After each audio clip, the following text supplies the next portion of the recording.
आइए शुरू करते हैं न्यूज पथ पर सफर और सबसे पहले आपको दिखाते हैं ऐसी तस्वीरें जिनका जिक्र सरेरा है। ये तस्वीरें सुर्खियों में भी है और सोशल मीडिया पर भी है। इनसे आपका बाखबर होना बेहद जरूरी है क्योंकि चौराहे पर इन्हीं की चर्चा है और चर्चा राजस्थान में ग्रामीणों द्वारा बनाए पुल की भी है। देखिए,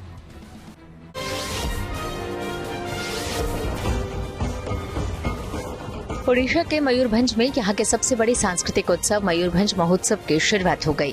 ये रंगारंग तस्वीरें उसी की हैं। आज महोत्सव के पहले दिन बारीपदा की सड़कों पर यहाँ की समृद्ध विरासत और परंपराओं की झलकियां देखने को मिली। जहाँ एक और भूत प्रेत संग महादेव की अनोखी यात्रा निकाली गई तो वहीं महाकाली का स्वरूप भी लोगों को खूब प्रभावित कर रहा था। संस्कृति के इस उत्सव में आदिवासी कलाकार भी पारंपरिक वेशभूषा पहने लोकगीतों पर थिरकते नजर आए। ये महोत्सव ओडिशा के मयूरभंज जिले का एक प्रमुख सांस्कृतिक त्योहार है। ओडिशा के मयूरभंज में आज से शुरू हुए महोत्सव की रौनक अगले 10 दिनों तक यूं ही बनी रहेगी। इस महोत्सव का उद्देश्य मयूरभंज की अनूठी कला, आदिवासी संस्कृति, व्यंजन और शिल्प कला को बढ़ावा देना है।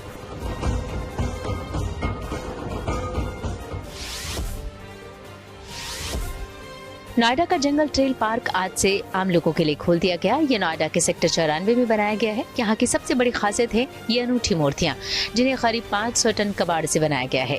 ये मूर्तियाँ रात में और भी आकर्षक और चमकदार दिखें, इसके लिए पार्क में शाम और रात के समय भी विशेष लाइटिंग की व्यवस्था की गई है। खास साउंड इफेक्ट भी लगाए गए हैं। करीब 18.3 एकड़ में फैले इस पार्क में बच्चों के लिए खेल का मैदान, पिकनिक स्पॉट और फूड कोर्ट जैसी सुविधाएं भी हैं।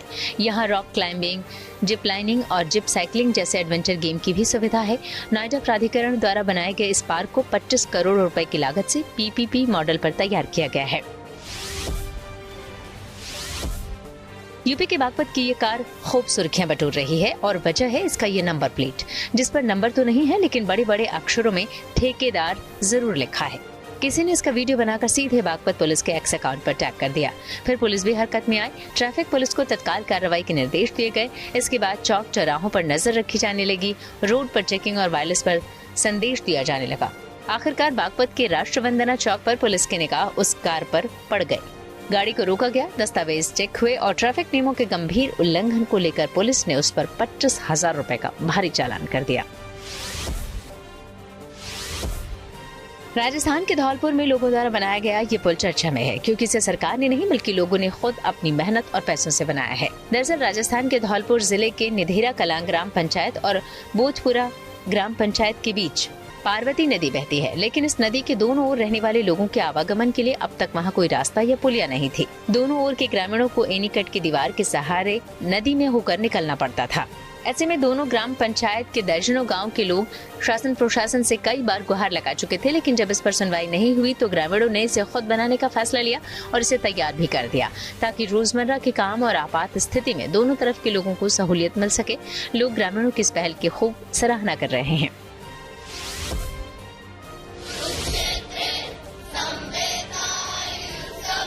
अंतर्राष्ट्रीय गीता जयंती महोत्सव पर हरियाणा के करनाल में भी 3 दिवसीय गीता जयंती महोत्सव का आयोजन किया गया। आज उसका भव्य समापन हुआ। इस मौके पर 5,000 से ज्यादा बच्चों ने एक साथ गीता के श्लोकों का उच्चारण किया। इसे लेकर स्कूली बच्चों में भी खासा उत्साह देखने को मिला।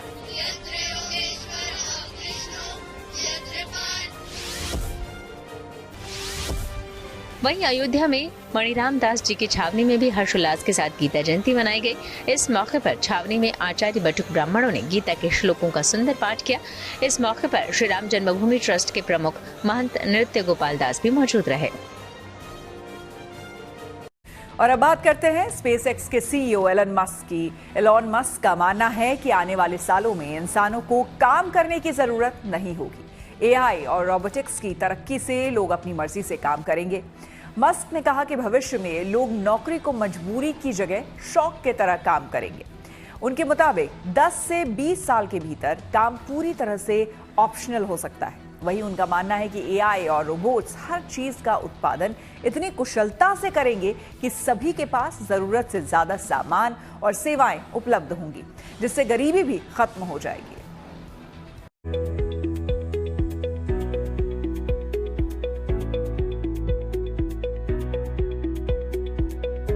क्या आप भी सुबह उठकर ऑफिस जाने से कतराते हैं? क्या आप भी उस दिन का सपना देखते हैं जब काम करना मजबूरी नहीं बल्कि सिर्फ एक शौक होगा? जरा सोचिए ऐसे वक्त के बारे में जब आपको ऑफिस जाने या कोई भी बिजनेस या दूसरा काम करने की जरूरत ना पड़े।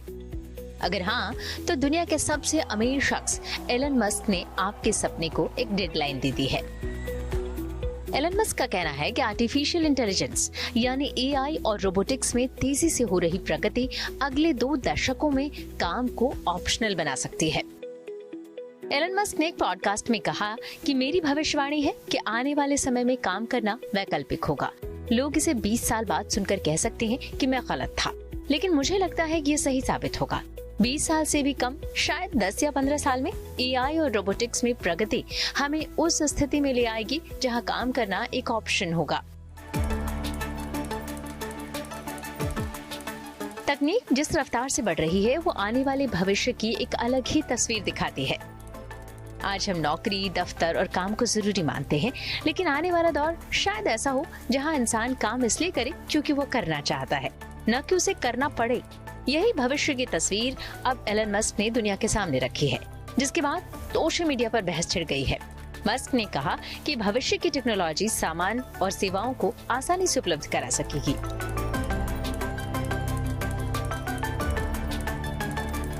एलन मस्क ने जेरोधा के को फाउंडर निखिल कामत के पॉडकास्ट पीपल बाय WTF में कहा कि अगले 10 से 20 साल मानव इतिहास में बहुत बड़ा बदलाव ला सकते हैं। मस्क का कहना है कि आर्टिफिशियल इंटेलिजेंस और रोबोटिक्स इतनी तेजी से आगे बढ़ रहे हैं कि ज्यादातर काम मशीनें करने लगेंगी और इंसान चाहे तो सिर्फ अपनी पसंद के काम करेगा। हाल ही में निखिल कामत के पॉडकास्ट में आए एलन मस्क और उन्होंने दावा किया है कि अब अगले कुछ सालों बाद इंसानों को काम करने की जरूरत नहीं पड़ेगी। अब ये दावा बहुत ही बड़ा है, लेकिन अगर एलन मस्क जैसी शख्सियत से आया है तो कहीं ना कहीं इस पे जो है गंभीरता हमें देखनी पड़ेगी, क्योंकि ये एलन मस्क वही हैं जो नई नई टेक्नोलॉजीज पे काम कर रहे हैं, चाहे वो न्यूरोटेक हो, चाहे वो टेस्ला की बात करें। लेकिन सवाल ये उठता है, ये न्यूज सुन के आम जनता को क्या करना चाहिए? देखिए, अगर आप मेरी बात माने, ठीक है, ये दावे पे आप ध्यान जरूर दीजिए, लेकिन इसका मतलब ये बिल्कुल नहीं है कि आप काम धाम छोड़ के बैठ जाइए कि अब कोई काम करने की जरूरत नहीं है। मेरा ऐसा मानना है, इंसानों की जरूरत जरूर पड़ेगी आने वाले समय में भी। हाँ, फर्क ये हो सकता है कैसे और कब। कुछ कामों में इंसानों की कम जरूरत होगी, कुछ नए काम ऐसे पैदा होंगे जिसमें इंसानों की ज्यादा जरूरत होगी। And that would be because of podcast के दौरान जब निखिल कामत ने दुनिया भर में चल रहे 3 दिन और 4 दिन वाले वर्क वीक ट्रायल का जिक्र किया तो मस्क ने मजाक में कहा कि मेरे लिए तो नहीं, लेकिन इसके बाद उन्होंने एक बड़ा बयान दिया कि मुझे लगता है कि भविष्य में लोग आधा हफ्ता नहीं बल्कि शायद बिल्कुल ही काम न करें। काम एक तरह का शौक बन जाएगा। The advancements in AI and robotics will bring us to the point where working is optional. उन्होंने कहा, मुझे पूरा भरोसा है कि अगर एआई और रोबोटिक्स इतनी ही तेजी से आगे बढ़ते रहे और वे बहुत तेजी से बढ़ रहे हैं तो काम करना वैकल्पिक होगा और लोगों के पास वो सब कुछ होगा जो वे चाहते हैं। अगर आप किसी चीज की कल्पना कर सकते हैं तो आप उसे पा सकते हैं। मस्क ने इसे समझाने के लिए एक आसान उदाहरण दिया। जिस तरह आप चाहें तो अपने घर में सब्जी उगा सकते हैं या दुकान से खरीद सकते हैं। घर में उगाना मुश्किल होता है, लेकिन कुछ लोग इसका आनंद लेते हैं। ये पूरी तरह वैकल्पिक है। काम का भविष्य भी मुझे ऐसा ही दिखाई देता है। कई सारी रिसर्चेस ये साबित कर भी चुकी हैं कि कई सारी मिलियंस ऑफ जॉब्स जाएंगी, लेकिन उससे कई गुना ज्यादा मिलियंस ऑफ जॉब्स पैदा भी होंगी। देखिए, इतिहास हमेशा अपने आप को रिपीट करता है। हमने पहले भी ऐसा देखा है, जब कंप्यूटर्स आए तब भी ऐसा केस था। जब कंप्यूटर्स आए लोगों को लगा कि अब काम करने की जरूरत नहीं है, सारी जॉब्स कंप्यूटर्स ले लेंगे, लेकिन ऐसा नहीं हुआ। काफी सारी जॉब्स कंप्यूटर्स ने ली, लेकिन बहुत सारी नई जॉब्स पैदा कर दी उन लोगों के लिए जिनको कंप्यूटर्स का सही तरीके से इस्तेमाल करना आता था। तो सेम केस आज भी है, फर्क सिर्फ एआई का है। एआई बहुत तेजी से आगे बढ़ रहा है, नए नए स्किल्स सामने आ रहे हैं, नए नए जॉब अपॉर्चुनिटीज सामने आ रही हैं। तो इस केस में अगर मैं आज की बात करूं, हमारे जो युवा है और खासकर जो प्रोफेशनल्स भी हैं, सिर्फ युवा के लिए नहीं, जो प्रोफेशनल्स जो अपने 40s या 50s में भी हैं, उन सबके लिए एक बात बहुत ही क्लियर है। वो ये है कि आपको लर्न अनलर्न का जमाना शुरू हो चुका है। आपने जो आज तक सीखा, आप मान के चलिए आपको हर समय नया कुछ सीखना पड़ेगा। मस्क ने कहा कि जब एआई के जरिए काम होगा तो पैसे की अहमियत भी खत्म हो सकती है। उनका मानना है कि एआई और रोबोट्स हर चीज का उत्पादन इतनी कुशलता से करेंगे कि सभी के पास जरूरत से ज्यादा सामान और सेवाएं उपलब्ध होंगी, जिससे गरीबी भी खत्म हो जाएगी। हालांकि मस्क ने यह भी कहा कि इस मुकाम तक पहुंचने के लिए अभी समाज और टेक्नोलॉजी को बहुत काम करना बाकी है। लेकिन भविष्य में ऐसा होगा, इसकी उन्हें पूरी उम्मीद है। उन्होंने कहा कि हम ऐसे युग की तरफ जा रहे हैं जहां उत्पादक काम मशीनें करेंगी, खर्च घटेगा और इंसान अपनी रुचि के काम पर ध्यान दे सकेगा। मस्क का ये बयान ऐसे समय आया है जब भारत में काम के घंटों पर जबरदस्त बहस चल रही है। इंफोसिस के सह संस्थापक नारायण मूर्ति और एल&टी के सीईओ एस.एन. सुब्रमण्यम ने युवाओं से 70 से 90 घंटे तक काम करने की अपील की थी। इसके उलट मस्क का कहना है कि भविष्य में इंसान चाहे तो भीड़ वाले शहरों में रहकर काम करे, चाहे कहीं दूर, या फिर चाहे तो काम ही ना करे। सब कुछ व्यक्तिगत पसंद पर निर्भर होगा।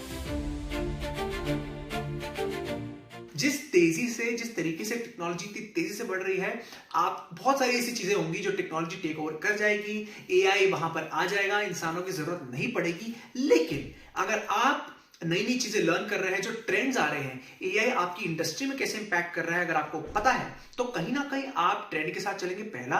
दूसरा, आपको ऑटोमेटिकली चीजें दिखाई देने लग जाएंगी कि कैसे कैसे नई चीजें सामने आ रही हैं। फॉर एग्जांपल, आजकल एक नई जॉब आ गई है एआई मैनेजर करके। एआई मैनेजर का काम सिर्फ इतना है कि ठीक है, बहुत सारे इंसानों को एआई ने रिप्लेस किया, लेकिन उस एआई की देखभाल करने के लिए, उस एआई को सुपरवाइज करने के लिए एक एआई मैनेजर की जरूरत है। एक बहुत ही छोटा एग्जांपल है, लेकिन ये बहुत ही क्लियर इंडिकेशन दे रहा है कि आने वाले समय में आप जो भी सीखेंगे, आपको नई नई चीजें सीखनी पड़ेंगी बार बार। और दूसरा, टेक्नोलॉजी के साथ आपको बढ़ना पड़ेगा। जहां तक इलन मस्क के दावे की बात है, ये सच है या नहीं है ये तो वक्त ही बताएगा, लेकिन आने वाले कुछ सालों में इतना जरूर रहेगा कि आप जितनी नई चीजें सीखते रहेंगे, एआई के साथ साथ सीखेंगे, एआई आपकी इंडस्ट्री में इंपैक्ट कैसे कर रहा है वो जानेंगे, तो कहीं ना कहीं आपको इसमें नुकसान कभी नहीं होगा, फायदा ही रहेगा। हालांकि विशेषज्ञ कहते हैं कि ऐसा भविष्य तभी संभव है जब टेक्नोलॉजी से होने वाले फायदों का बराबर बंटवारा हो और आर्थिक व्यवस्था पूरी तरह बदले। एक और उद्योगपति युवाओं को अधिक घंटों तक काम करने की सलाह दे रहे हैं, वहीं दूसरी ओर मस्क जैसे टेक लीडर कह रहे हैं कि आने वाले समय में लंबे घंटे जैसी चीज का कोई मतलब ही नहीं रह जाएगा। Bureau report, good news today. Andhra Pradesh के विशाखापट्टनम में देश का सबसे लंबा ग्लास स्काई वॉक खुला। आइए सीधे आपको लिए चलते हैं न्यूज एक्सप्रेस वे पर, जहां देश भर की कुछ और जरूरी खबरें कर रही है आपका इंतजार। आंध्र प्रदेश के विशाखापट्टनम में देश के सबसे लंबे कैंटिलीवर ग्लास ब्रिज का उद्घाटन हो गया। इसे आज लोगों के लिए खोल दिया गया। इस खास पुल को विशाखापट्टनम के कैलाशगिरी हिल्स में टाइटैनिक व्यू पॉइंट के पास बनाया गया है। 37 करोड़ की लागत से बने इस पुल को धनुष के आकार में डिजाइन किया गया है। इसकी लंबाई 55 मीटर है। इसकी खासियत ये है कि यहाँ से शहर के विहंगम दृश्यों के साथ साथ बंगाल की खाड़ी और आसपास के पहाड़ों का 360 डिग्री व्यू मिलता है। इस कैंटिलीवर ग्लास ब्रिज को जर्मन ग्लास और 40 टन स्टील से बनाया गया है। ये समुद्र तल से करीब 100 फीट ऊपर है। जेवर इंटरनेशनल एयरपोर्ट के उद्घाटन में देरी हो सकती है। अधिकारियों के मुताबिक एयरपोर्ट के लिए एरोड्रम लाइसेंस मिलने का इंतजार किया जा रहा है। उसके बाद ही आगे की प्रक्रिया शुरू होगी। फिलहाल एयरपोर्ट पर फिनिशिंग का काम चल रहा है। यमुना प्राधिकरण के सीईओ और NIAL के चेयरमैन राकेश कुमार सिंह के मुताबिक अभी तक उद्घाटन की कोई निश्चित तारीख तय नहीं की गई है। अभी तक कोई संभावित तिथि या इस तरह की कोई ऐसी तिथि कम्युनिकेट नहीं हुई है। जैसे ही कम्युनिकेट होगी आप लोगों को अवगत कराया जाएगा। उत्तराखंड के पौड़ी में राज्य का पहला जेनजी पोस्ट ऑफिस खोला गया। डाक विभाग की ओर से पौड़ी के GB पंत इंजीनियरिंग कॉलेज घुड़दौड़ी परिसर में इसका विधिवत शुभारंभ हुआ। इसका मकसद आधुनिक तकनीक से जुड़े युवाओं को फिर से डाक सेवाओं से जोड़ना है, ताकि नई पीढ़ी पोस्टल सेवाओं का अनुभव नए अंदाज में कर सके। डाक विभाग के मुताबिक आने वाले दिनों में राज्य के अलग अलग शिक्षण संस्थानों के पास 7 जेनजी पोस्ट ऑफिस खोले जाएंगे। जेनजी पोस्ट ऑफिस को विशेष रूप से युवा वर्ग को ध्यान में रखकर डिजाइन किया गया है। इसमें परंपरागत डाक सेवाओं के साथ आधुनिक सुविधाओं का भी समावेश किया गया है। अंतर्राष्ट्रीय गीता महोत्सव के मौके पर कुरुक्षेत्र के केशव पार्क में सामूहिक गीता पाठ का भव्य आयोजन किया गया। इसमें 21,000 बच्चों ने एक स्वर में गीता के श्लोकों का पाठ किया। इस ऐतिहासिक आयोजन में CM नायब सिंह सैनी और योग गुरु रामदेव भी शामिल हुए। वहीं मध्य प्रदेश के उज्जैन में भी 1 से 3 दिसंबर तक गीता महोत्सव का आयोजन किया गया है। CM मोहन यादव ने आज इसका शुभारंभ किया।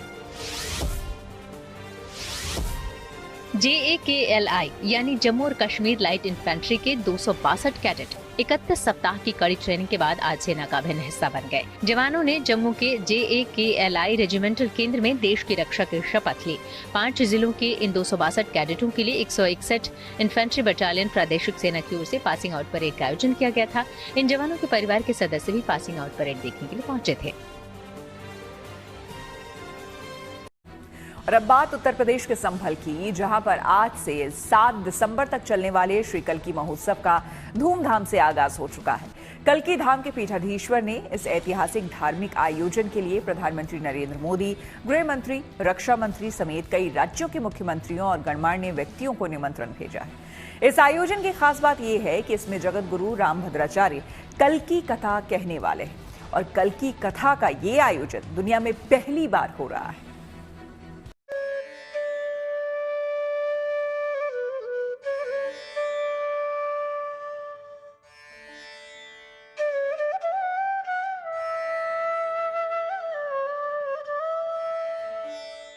संभल ग्राम मुख्यस्य ब्राह्मणस्य महात्मनः भवने विष्णु यशसः कल्किः प्रादुर्भविष्यति।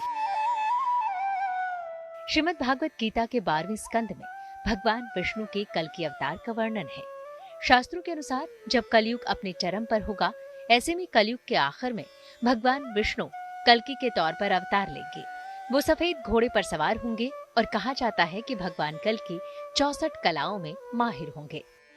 कल्कि धाम की पावन धरा पर सज गया विशाल मंच, पहुंचने लगे साधु संत और इसी के साथ श्री कल्कि धाम महोत्सव की शुरुआत हो गई।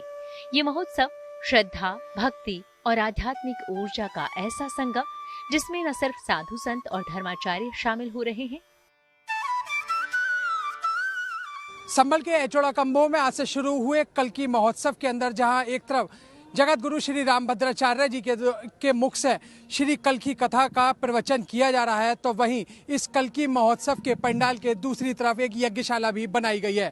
जहां आप मेरे पीछे देख सकते हैं, ये वो पूरी यज्ञशाला है जहां पर आज कल्कि महोत्सव का आगाज होने से पहले, यानी ये पूरी कल्कि कथा शुरू होने से पहले इस पूरी यज्ञशाला के अंदर यहाँ पर विधि विधान से पहले पूजा अर्चना की गई और पूजा अर्चना के साथ ही यहाँ पर इस पूरे यज्ञशाला के अंदर आहुतियाँ दी गई। आप देखेंगे तो देखिए कलश यहाँ पर आपको स्थापित नजर आएगा और इसके अलावा जो है जो ये पूरी पूजा अर्चना यहाँ पर विधि विधान से की गई, उसकी जो ये पूरी तस्वीरें हैं वो आपको इस पूरी तस्वीरों में जो है नजर आएंगी। और देखिए यहाँ आप देखेंगे तो देखिए ये वो पूरी यज्ञशाला है जो कि यहाँ पर बनाई गई थी और देखिए फिलहाल यहाँ पर इस पूरी यज्ञशाला के अंदर जो आहुतियाँ हैं वो यहाँ पर दी गई, जबकि यहाँ पर कल्कि पीठाधीश्वर आचार्य प्रमोद कृष्णम के साथ ही जो तमाम साधु संत थे वो यहाँ पर जो है मौजूद रहे। और यहाँ पर आप देखेंगे जो तमाम जो भी पुजारी हैं वो यहाँ पर आपको बैठे हुए नजर आएंगे। और इसी के साथ जो यहाँ पर रामभद्राचार्य जी के द्वारा एक तरफ यहाँ श्री कल्कि कथा का आयोजन दुनिया में पहली बार आज संभल में हो रहा है। प्रातः की बेला में प्रातः काल जो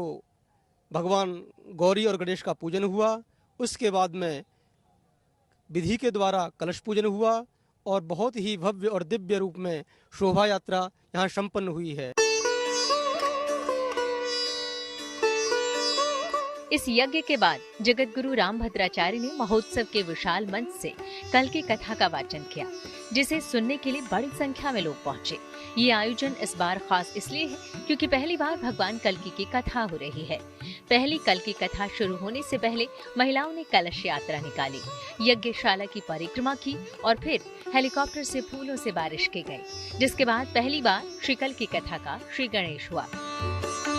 जगत गुरु श्री रामभद्राचार्य जी के श्री मुख से इस पूरी कल्कि कथा का जो प्रवचन है वो इस वक्त संभल के कल्कि धाम में किया जा रहा है। और आप मेरे पीछे की जो तस्वीरें हैं वो देख सकते हैं, जबकि श्री कल्कि कथा का जो मंच है भव्य तरीके से जो है यहाँ पर जो तैयार किया गया है। और यहाँ आप देखेंगे तो जगत गुरु श्री रामभद्राचार्य के जो मुख से जो श्री कल्कि कथा का आयोजन है वो इस वक्त यहाँ पर जो है किया जा रहा है। भागवत कथा, राम कथा जैसे अनेक कथाओं का आयोजन तो हमेशा से होता आया है, लेकिन कल्कि कथा पहली बार हो रही है, जिसका श्रवण करने के लिए दूर दूर से श्रद्धालु पहुंच रहे हैं। भारत में पहली बार नहीं, पूरी दुनिया में पहली बार श्री कल्कि कथा का शुभारंभ होने जा रहा है।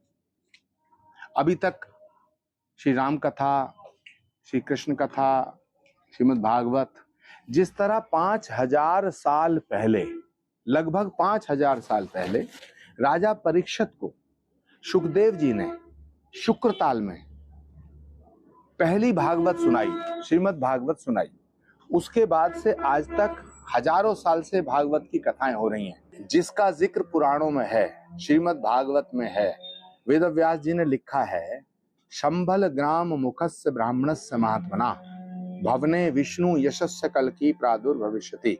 तो जिस स्थान पर भगवान का कल्कि अवतार होगा, श्री कल्कि नारायण का अवतार होगा और भगवान का कल्कि अवतार अंतिम अवतार होगा, इसके बाद कोई अवतार नहीं होगा।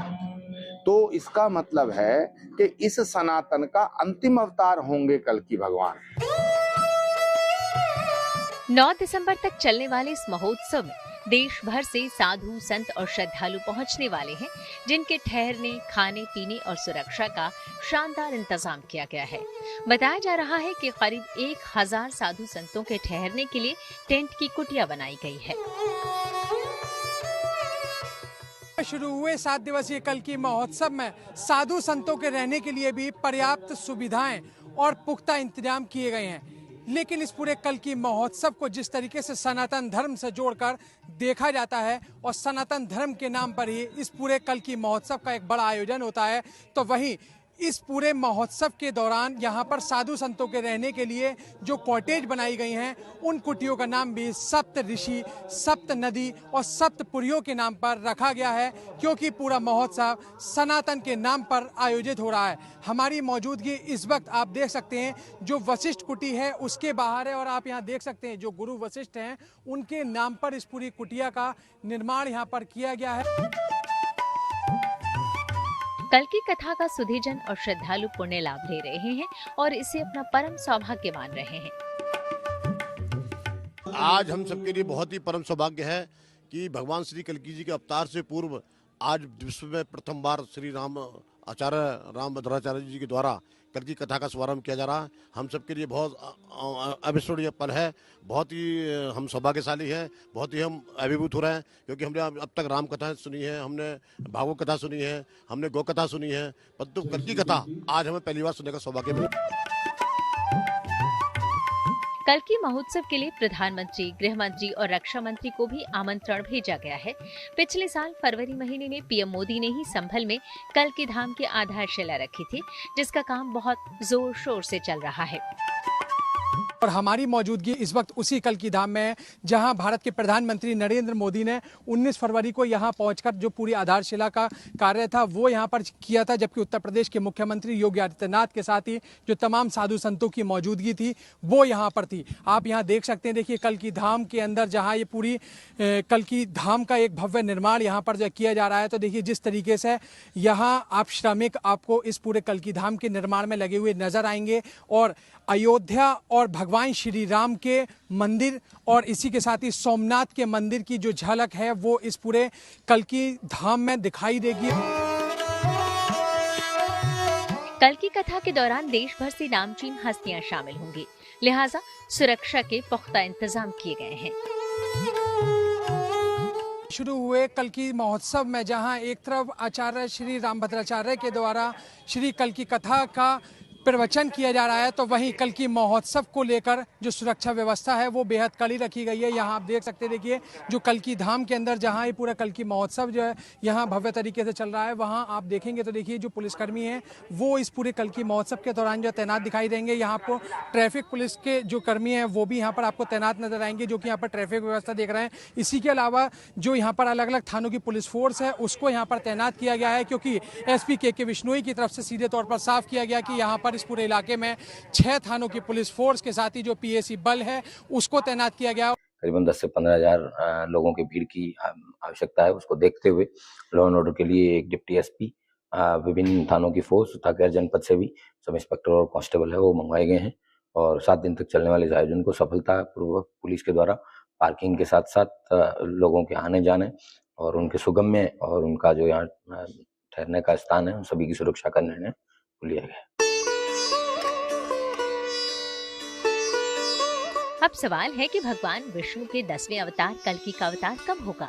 मान्यता है कि कलयुग की अवधि 4,32,000 वर्ष की मानी जाती है। कलयुग का प्रारंभ 3102 ईसा पूर्व से हो चुका है, जिसका अभी प्रथम चरण चल रहा है, और अब तक करीब 5,126 साल बीत चुके हैं। यानी अभी भगवान विष्णु का कल्कि अवतार होने में 4,26,875 साल बाकी है। शास्त्रों के अनुसार समय के बीतने के साथ साथ कलयुग में पाप, और अधर्म बढ़ जाएंगे। ऐसे में जब धरती से धर्म पूरी तरह से खत्म होने लगेगा, तब भगवान विष्णु कल्कि के रूप में अवतरित होंगे। वो पापियों और राक्षसों का नाश करेंगे और सतयुग की शुरुआत करेंगे, जहाँ फिर से सच्चाई, धर्म और प्रेम का वातावरण होगा। कल्कि धाम के प्राचीन मंदिर के पास कल्कि पीठ में एक सफेद घोड़े की प्रतिमा लगी हुई है। दरअसल ऐसी मान्यता है कि जब कल्कि अवतार लेंगे तो वो सफेद घोड़े पर सवार होंगे। इस सफेद घोड़े की प्रतिमा के 3 पैर जमीन पर हैं, तो 1 पैर हवा में है। ऐसी मान्यता है कि जब घोड़े का चौथा पैर जमीन पर होगा, तब माना जाएगा कि कल्कि ने अवतार ले लिया है। शास्त्रों के अनुसार भगवान विष्णु के 10 अवतार हैं, जिनमें से 9 का जन्म हो चुका है और उनका 10वां या अंतिम अवतार कलयुग के अंत में होगा, जिसे कल्कि अवतार कहा गया है। हिंदू धर्म शास्त्रों के अनुसार पृथ्वी पर जब कलयुग अंतिम समय पर होगा, तब भगवान विष्णु कल्कि का अवतार लेंगे और कलयुग का अंत करेंगे। संभल से अभिनव माथुर के साथ bureau report, good news today.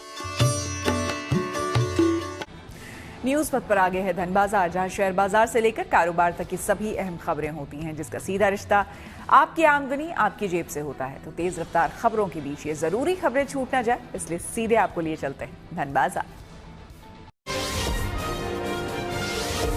हफ्ते के पहले कारोबारी दिन शेयर बाजार में काफी उतार चढ़ाव देखने को मिला। हालांकि कारोबार के आखिर में बाजार मामूली गिरावट के साथ बंद हुआ। सोमवार को सेंसेक्स 65 अंक गिरकर 85,642 पर आ गया। वहीं निफ्टी भी 27 अंक फिसला, ये गिरकर 26,176 पर बंद हुआ। सोने चांदी की कीमतों में उछाल जारी है। सोमवार को सोना 3,040 रुपए महंगा हुआ। इसके साथ ही दिल्ली में 10 ग्राम सोने की कीमत बढ़कर 1,33,200 रुपए हो गई। वहीं चांदी की कीमतें भी 5,800 रुपए उछली। अब 1 किलो चांदी की कीमत बढ़कर 1,77,000 रुपए पर पहुंच गई। सोमवार को डॉलर के मुकाबले रुपया फिसल गया। इसमें 8 पैसे की गिरावट आई। इस तरह 1 डॉलर के मुकाबले रुपए की कीमत 89 रुपए 53 पैसे हो गई। अक्टूबर में देश के औद्योगिक उत्पादन की रफ्तार काफी धीमी रही। इसमें सिर्फ 0.4% की मामूली बढ़त दर्ज की गई, जो पिछले 14 महीनों में सबसे कम है। इससे पहले सितंबर में ये 4.6% थी। चलिए न्यूज पथ पर खबरों के सफर को आगे बढ़ाया जाए, लेकिन उससे पहले हमें रुकना होगा यहाँ, यानी कि वायरल चौक पर। यहाँ देख लेते हैं उन वीडियोस को जो कि सोशल मीडिया में धमाल मचाए हुए हैं। इनमें से कुछ वीडियोस ऐसे हैं जो आपको इमोशनल कर देंगे और कुछ आपको हंसाएंगे भी। थोड़ा सा बोलना था आप सबको। मेरा नाम है प्रीति और न्यूज ये है कि मैं खुशी तो खुशी है, ना बताएं तो भी चेहरे पर भाव छलक के आते हैं। लेकिन अगर खुशी जाहिर ही कर रहे हैं तो अंदाज थोड़ा हटके ना हुआ तो क्या हुआ। अभी नहीं, देखिए अपना नाम प्रीति बता रही हैं और सरकारी नौकरी पाने के बाद इनका पहला संदेश किनके नाम है, ये भी सुनिए जरा। हस्बैंड को ये मैसेज है कि आप आराम से करो, आपको जो करना है आप करो, क्योंकि मैंने हमारा फ्यूचर सेव कर लिया है।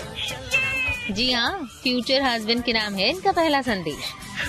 न्यूज ये है कि मैं नहीं, आप में से किसी एक की होने वाली बीवी, जो भी हो, इनका ये अंदाज सोशल मीडिया पर यूजर्स को खूब भा रहा है।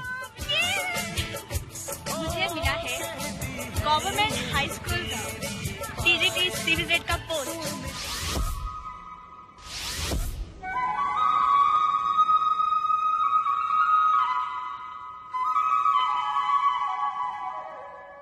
चले थे सफर पर, लेकिन साथ में सामान कुछ ऐसा था कि लोग गुजारिश कर बैठे। फिर तो समा ही बंद गया।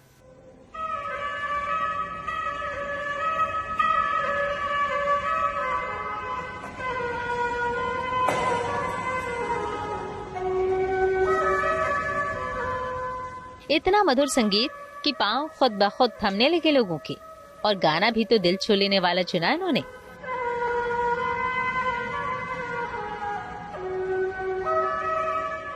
एयरपोर्ट पर सुरक्षा कर्मियों का दिल जीतने के बाद अब इनका ये बांसुरी वादन सोशल मीडिया यूजर्स का दिल छू रहा है।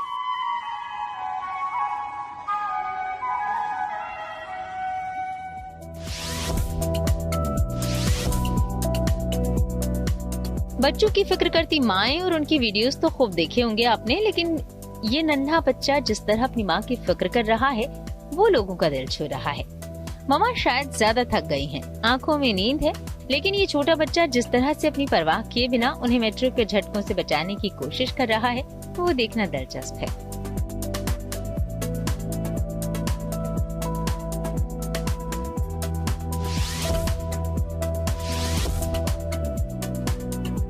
जीना इसी का नाम है। आपकी थोड़ी सी कोशिश किसी के होठों पर मुस्कान ला दे, आपका हुनर किसी के दिल के एहसास को जगा दे, तो बस फिर और क्या चाहिए।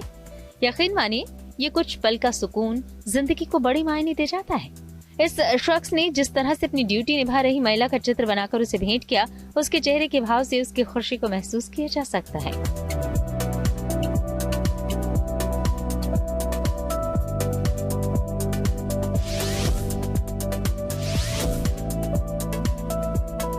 बड़े बुजुर्ग तो हमेशा से कहते आए हैं, अन्न भगवान का रूप है, उसका अपमान कभी नहीं करना चाहिए। अगर आपने आज तक उनकी नहीं सुनी तो इन बच्चों की ही सुन लीजिए। देखिए किस तरह आपको समझाने की कोशिश हो रही है। स्कूली बच्चों द्वारा दिया गया ये संदेश जितना अहम है उतना ही प्यारा है इनका अंदाज। न्यूज पथ के सफर में अब सोशल अड्डा का रुख करते हैं, जहां आज बात होगी विराट कोहली की। क्रिकेट की दुनिया में रन मशीन कहे जाने वाले कोहली ने रांची में एक और शतक बनाकर अपने फैंस का दिल खुश कर दिया है। इसी के साथ कोहली के 100 शतक लगाने की संभावनाओं पर भी चर्चा तेज हो गई है। अब बड़ा सवाल यह है कि क्या पूर्व कप्तान विराट कोहली वनडे क्रिकेट से भी संन्यास लेने से पहले 100 अंतर्राष्ट्रीय शतक पूरे कर सकते हैं। वर्तमान में किंग कोहली कुल 83 अंतर्राष्ट्रीय शतक जड़ चुके हैं। इनमें 30 टेस्ट, 52 वनडे और 1 T20 सेंचुरी शामिल है। 37 साल के कोहली ने जून 2024 में T20 और इसी साल मई में टेस्ट क्रिकेट से संन्यास ले लिया था। ऐसे में 100 शतकों का चुनौतीपूर्ण मुकाम हासिल करने के लिए उनके पास अब केवल एक वनडे क्रिकेट ही बचा है। जाहिर है इंटरनेशनल क्रिकेट में 100 शतकों के ऐतिहासिक आंकड़े तक पहुंचने के लिए कोहली को अभी 17 शतक और बनाने होंगे। माना जा रहा है कि साल 2027 में दक्षिण अफ्रीका, जिम्बाब्वे और नामीबिया में होने वाला वनडे वर्ल्ड कप उनका आखिरी अंतर्राष्ट्रीय टूर्नामेंट होगा। ऐसी स्थिति में कोहली के पास बाकी 17 शतकों को पूरा करने के लिए एक सीमित समय सीमा है।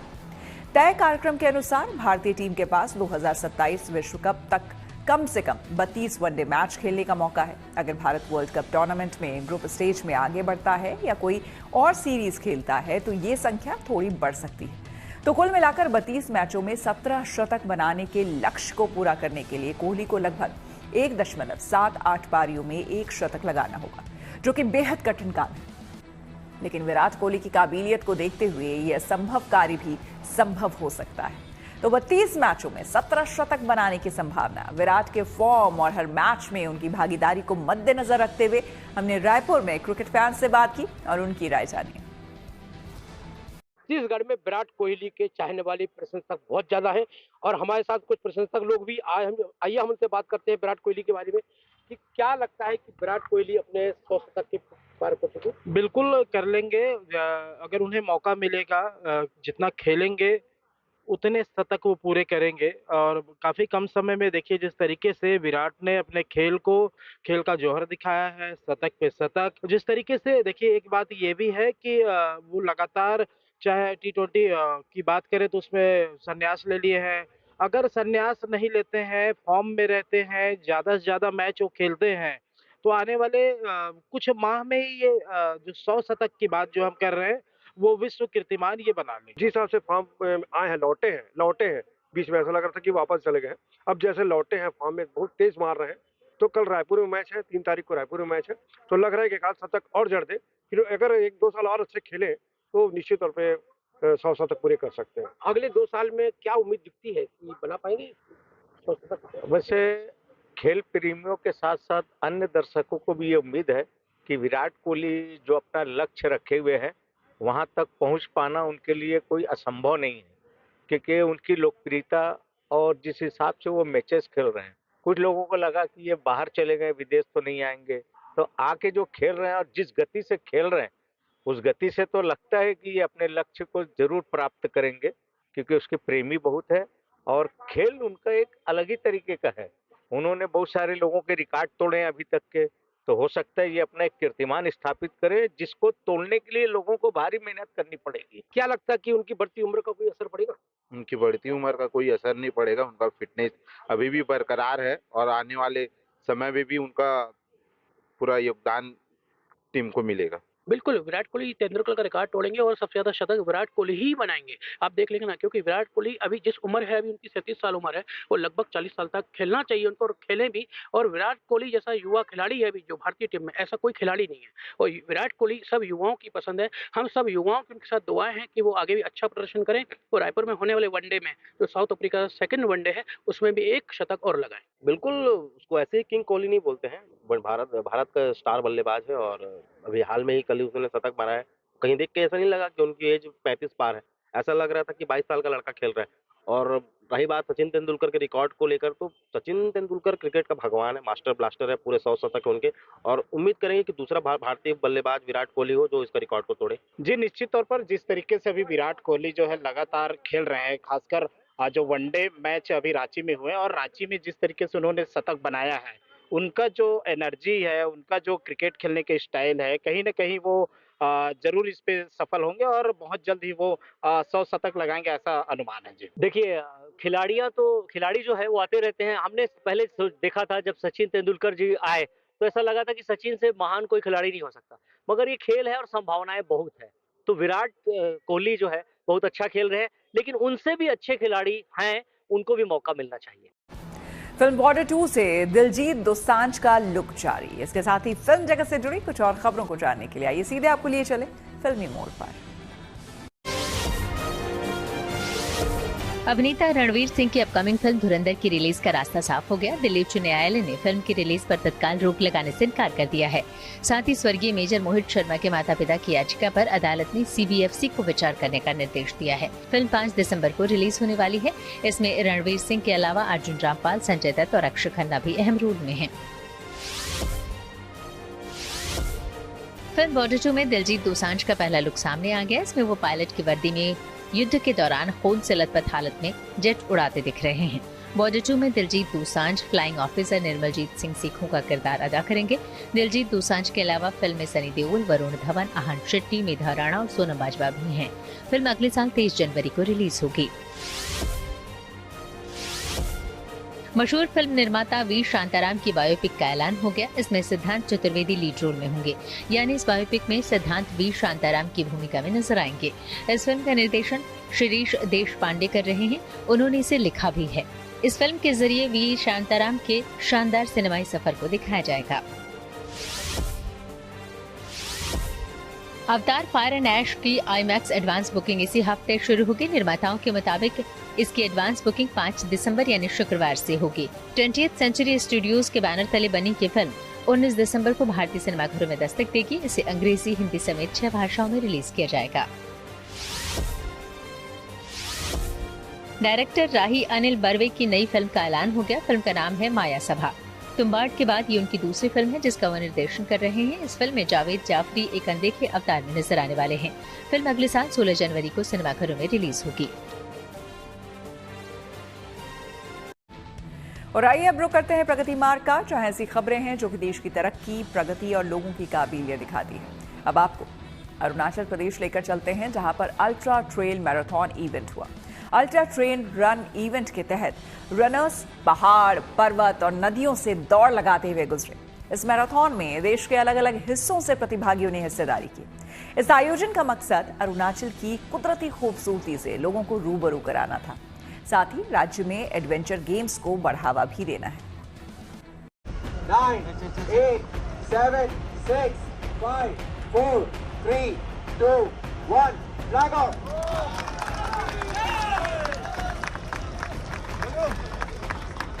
स्टार्ट का इशारा मिलते ही दौड़ में हिस्सा लेने वाले प्रतिभागी दौड़ पड़े।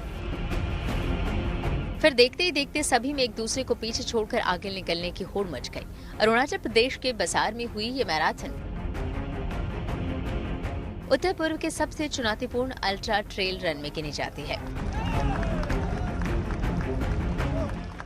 ये पूरा इसका जो ट्रेल है पूरा हमारे पहाड़ों, जंगलों, नदियों से होकर गुजरता है और ये I think one of the toughest marathon है पूरा ये नॉर्थ ईस्ट में। कितने लोग आए सर पार्टिसिपेट? इस बार हमारे साथ आईटीबीपी जुड़ा हुआ है तो उसके वजह से ऑलमोस्ट हमारे पास 500 आसपास का पार्टिसिपेशन है। ऑर्गेनाइज करते हैं और इसमें पार्टिसिपेट करने के लिए हमारे यहाँ पे पार्टिसिपेट करने के लिए ऑल ओवर इंडिया से आते हैं, ऐसे कंट्री से भी आते हैं।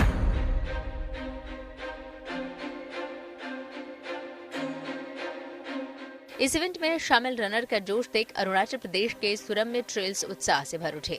ये रनर कठिन ढलानों को आसानी से पार कर लगातार आगे बढ़ते रहे। कभी सामने पानी का दरिया आया तो कभी ठोस चट्टान, लेकिन इनके फौलादी इरादों के आगे ये सब छोटे पड़ गए और इनके कदम आगे बढ़ते रहे।